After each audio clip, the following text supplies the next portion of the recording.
Okay, guys, I thought it'd be a bit of fun to have a look at a world long drive champion and then, really pick out the sort of things that you want to look at, which can help you pick up more speed. Okay, now maybe we can't swing as far back as this guy can, which is pretty impressive. But, when I look back at 100 years, your Tom Morrises, your Bobby Joneses, players like that, they all had a bit of an overswing. And they all had a big turn from the hips and a big turn from the shoulders. So you're going to see a lot of similarities in this swing, which is what you would have seen, 100 years ago, 70, 60 years ago. Some similar moves going on, which is really cool to see. So looking at the starting point, what I've done first of all is drawn a line up from the center of his pelvis, which is right there. Okay, so we're drawing that straight up. So you can pretty much see whether he's going to stay centered on the way back, because that's one of the key things that all the long drive players are doing. So as we take it through the swing, what we can see here is the pelvis sway. So your pelvis, think of it like a plate, okay, just there in the middle of your body. All right, now attached to the plate, you've got your hips. Like here's my plate, for example. Okay, here's my leg, and it locks in to the plate. Okay, then you've got obviously your other leg over this side. So the plate is your pelvis. It's like a turntable, and your hips are attached to it. So when you hear, people talking about how to move your hips, your pelvis is attached, or your hips are attached to your pelvis. So it's when I talk about pelvis or pelvis sway, which is how the biomechanics talk about it, it's really talking about what your hips are doing. So it's sort of the similar or the same sort of thing. So as we go back, we're going to see that classic shift off the ball, like you've seen in the videos they did with McIlroy. And then as he's taking it back, we can see that he's only going to max out probably about 2 inches off the ball. And we can see that just here. This yellow line, that was the starting point, that was the center of his pelvis. We can see the blue dot here. That's how much he's moving off the ball at the moment. Not a lot. We can see a tremendous amount of width going back with the arms. Both arms pretty much dead straight at that point. Right arm starting to fold up. And again, staying really centered there. You can see the hips keep turning. The more the hips turn, the more the shoulders can turn.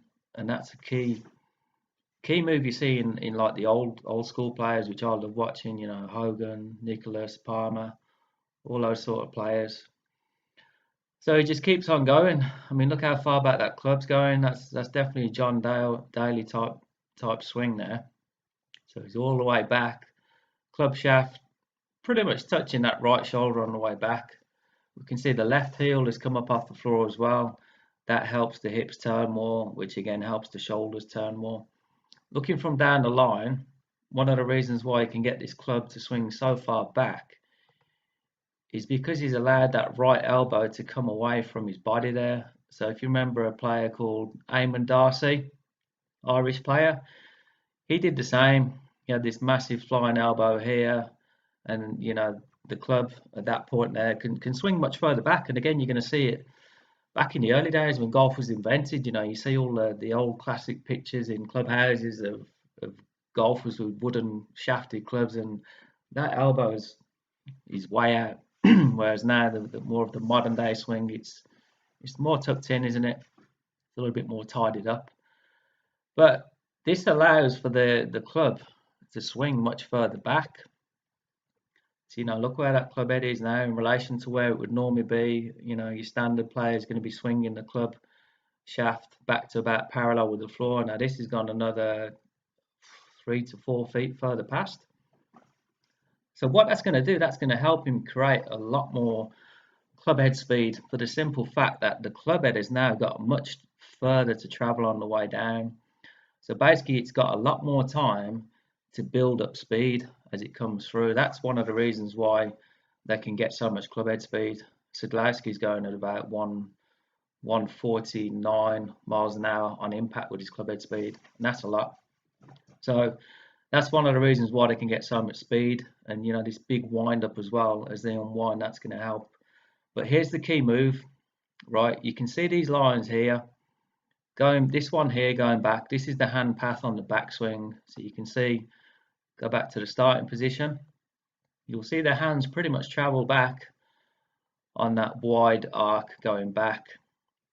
Okay, and what's interesting, when the transition coming down, they pull on the club, so they're pulling down now, and that's creating a much more of a narrower arc coming down. So it's wide to narrow. You can see how narrow that is coming down there. And it's like cracking a whip. If you're going to crack a whip, you're going to stretch it out wide coming back and then pull it in tight coming through, and you get the snap. And it's the same physics as that. That's how it works in golf. So from the top of the swing, they're pulling the handle down, and they're tucking the right arm into the body. Everything's staying really tight into the body. And again, if you look at an ice skater, you can see the same physics going on when they're twirling around. You notice when they tuck their arms in, they spin a lot quicker, ice skaters do, and when their arms come out, they slow down. So for the average golfer, most of you out there, when you get to the top, you're casting the club, you're throwing, you're releasing it too early, and it's making your arms come down much wider. Like the ice skater with their arms out, they're going to spin slower. So obviously, if you're casting, coming down too wide, you're not going to turn. Your hips are going to be slowing down. They're going to be stalling, because it's the same physics as the ice skater. Versus the player, the tall player, the single figure player, we're pulling down, we're tucking in, we're keeping our arms close into our body. We're using the same physics as the ice skater in a better way, because the arms are tucked closer in. We can actually rotate quicker. And we're not trying to do it. It's a natural thing to happen, just like the ice skater. So it's clear to see that as he's coming down, there's a big gap between where the hands were on the backswing there halfway back and where they are coming down now. That's a big gap there.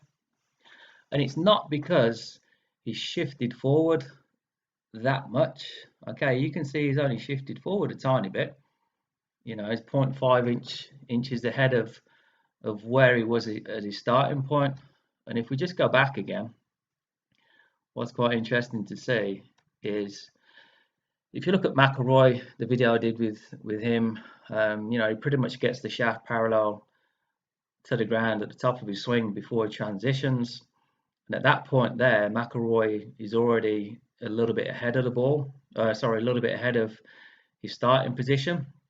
Whereas you can see Sadlowski, it takes him a bit longer, as he's sort of coming into his transition. He's still behind the ball. You can see he's still 0.9 of an inch behind the ball as he's pulling the club down. So he doesn't actually get back to his center until he's sort of parallel to the ground with the shaft, which is where Rory starts his downswing.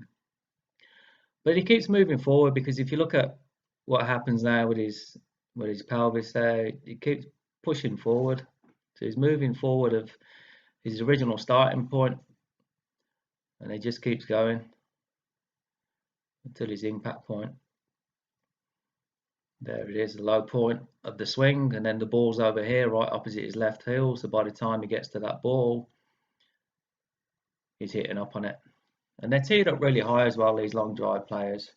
When you look at another interesting part, the spine tilting back. I've talked about this so many times about the slingshot, and this is a classic. All of the long drive players out there are basically creating a human slingshot. So if we look at the starting position again, we're going to look at spine angle. So it's 93.6 degrees. It's not massively tilted back, is it? Obviously the ball's right forward there off the left heel. That's going to encourage an upward hit, but there's not a lot of lean back going on there, which has been sort of talked about over the years. And you know, when you look at McElroy, which I did as well in the other videos, you can see his spine angle, that's pretty much vertical, pretty much 90 degrees at setup. What's interesting to see, you know, there's a little bit of a shift off the ball, so that increases a little bit up to about 97, but then it reduces, so it comes right back down. You know, so before he transitions, he's pretty much back to his starting position. You know, where the spine angle is more vertical. So you can see this very centered move as they wind up to the top of the backswing. Now the slingshot coming down, keep an eye on this number here. Okay, so as they're coming down, as they're pulling on that golf club, you're going to see at some point, well, it reduces right down to actually tilting towards the target a little bit. But then you're going to see it start to back up. So this is the slingshot. And then the arms and club extending through. So he's going right back to 125 degrees pretty much. That's a lot of backup in the spine, but you can visualize there what that's helping you create. You know, and when you talk about extending your arms through the golf ball, you're not actually trying to extend your arms. The extension is a result of the slingshot action here. You know, all the momentum from the club going through and your spine backing up and your arms extending naturally as you go through. So there's a lot of cool stuff going on in this golf swing.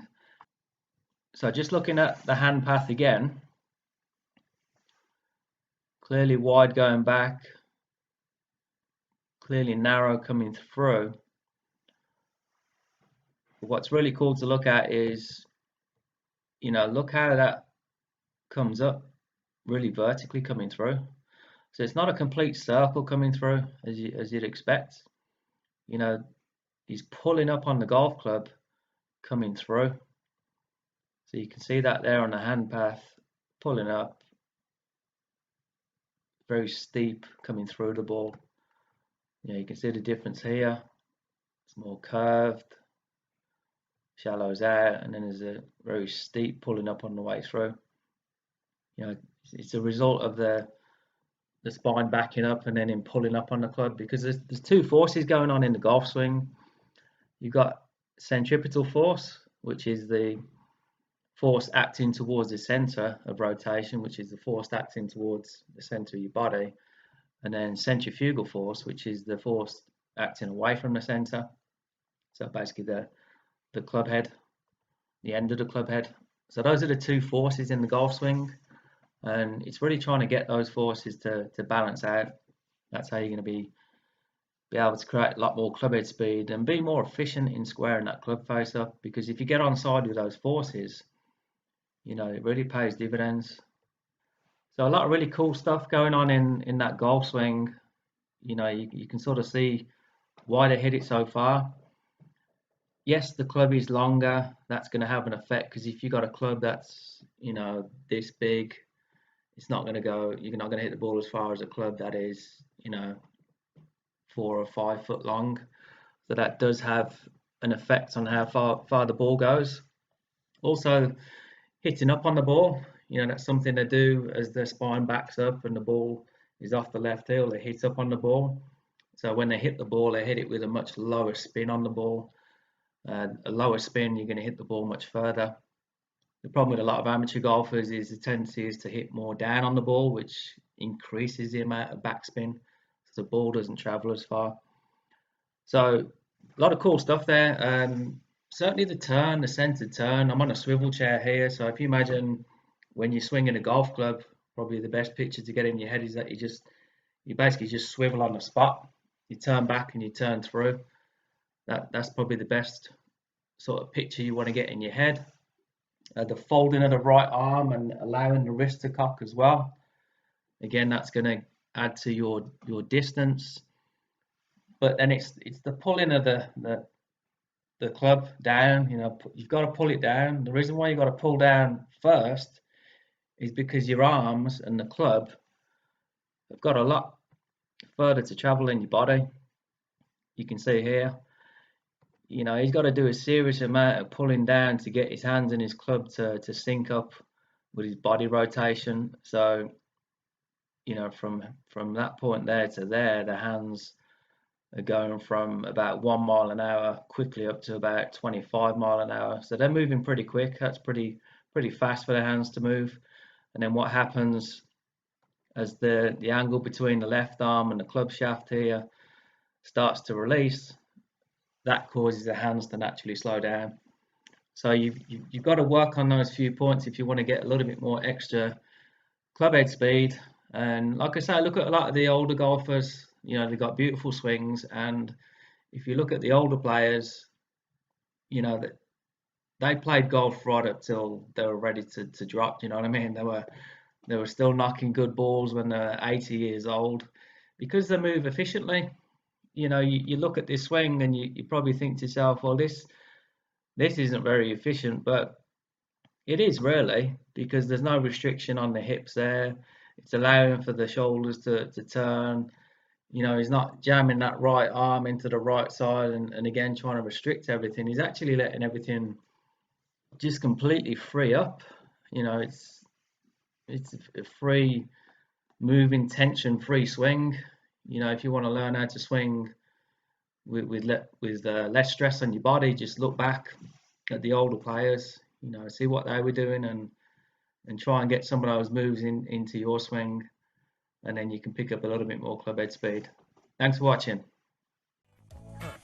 I just caught the GForce train at 8. It's like the orange whip, only well made. You could hit shots with it, watch the ball fly. $100 said the first 20 go right. It'll train your rhythm, get your game back to where it used to be and maybe where you never knew. Pick it up, give it a rip. You need another toy, not another tip.